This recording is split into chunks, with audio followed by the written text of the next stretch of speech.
देश मेरा जल रहा है, आग लगी है सीने में, हुक्मरां सब व्यस्त हैं खून गरीब का पीने में, तो राम मंदिर या बाबरी का पक्ष नहीं मैं लाई हूं, घायल भारत चीख रहा है, चीख सुनाने आई हूं।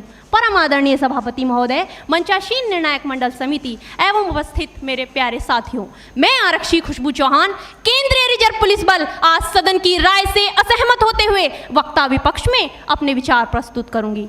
महोदय, दर्द हद से तब गुजरने लगता है जब मेरी आंखों के सामने ताज, पुलवामा, छत्तीसगढ़ में शहीद हुए जवानों के शत विशत अधजले शरीर के टुकड़े, रेत के टीलों से ऊपर जाती लाशों के ढेर और कश्मीर की खून से सनी लाल रंग की सड़कों के दृश्य सामने आते हैं। उस पर मेरे प्रतिपक्षी महोदय का कहना ये कि मानवाधिकारों की अनुपालना करते हुए देश से उग्रवाद और आतंकवाद को समाप्त किया जा सकता है। महोदय, अब तो हमारा तिरंगा झंडा भी हमसे ये पूछने लगा है कि क्या बात है भारत, आजकल फहराने से ज्यादा मैं कफन में दफनाने के क्यों काम आ रहा हूं। महोदय, हृदय तो उस दिन फट गया जब बूढ़ी मां अपने बेटे के चिथड़ों को देखकर बोली कि साहब, आप तो भर्ती में 1 इंच भी कम नहीं लेते, मैं आधा शरीर कैसे ले लूं। महोदय, आज इन मानवाधिकारों के कारण इन आतंकियों के बंगलों की आकाओं की नाकफनी हंसती है और शहीद हुए हमारे जवानों के आंगन की तुलसी रोती है। जब एक शहीद हुए जवान की विधवा की वेदना चीख चीख कर ये कहती है कि प्यार भी भरपूर गया, मांग का सिंदूर गया, नन्हे नौनिहालों की लंगोटियां चली गई, छोटी छोटी बेटियों की चोटियां चली गई और आपके लिए तो एक आदमी मरा है साहब, मेरे घर की तो रोटियां ही चली गई। महोदय, किसी भी युद्ध को जीतने के लिए पहल करना सबसे ज्यादा आवश्यक है, क्योंकि इतिहास गवाह है कि पहल करके बड़े बड़े युद्धों के परिणाम बदल दिए गए हैं। परंतु आज मानवाधिकारों के कारण हमारे देश के जवान इस कदर बंधे हुए हैं कि अपनी ड्यूटी पर खड़े होकर भी वो आज पहल करने से डरते हैं, क्योंकि महोदय भविष्य में उन्हें कटघरे में खड़े होने का डर सता रहा होता है।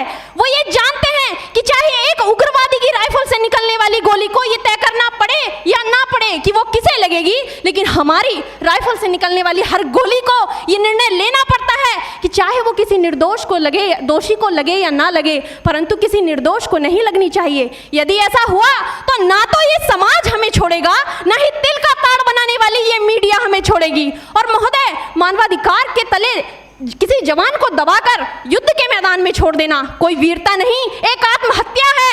क्योंकि महोदय, फूल को श्रृंगार दो ये मुमकिन नहीं और एक वीर को झनकार दो ये मुमकिन नहीं। जो हाथ बांधे सेना के, ऐसे मानवाधिकार का पालन संभव नहीं। महोदय, आज सत्यनिष्ठा के मार्ग पर चलते हुए भी हमारे देश का जवान इन आतंकवादियों, इन पत्थरबाजों से डरता है, क्योंकि वो जानता है कि उसकी राइफल से निकलने वाली गोली अगर टारगेट को हिट नहीं भी करेगी तो भी 400 मीटर तक जाएगी, और यदि इस बीच वो किसी निर्दोष को लग गई तो महोदय हमें अपनी नौकरी से हाथ तक धोना पड़ सकता है।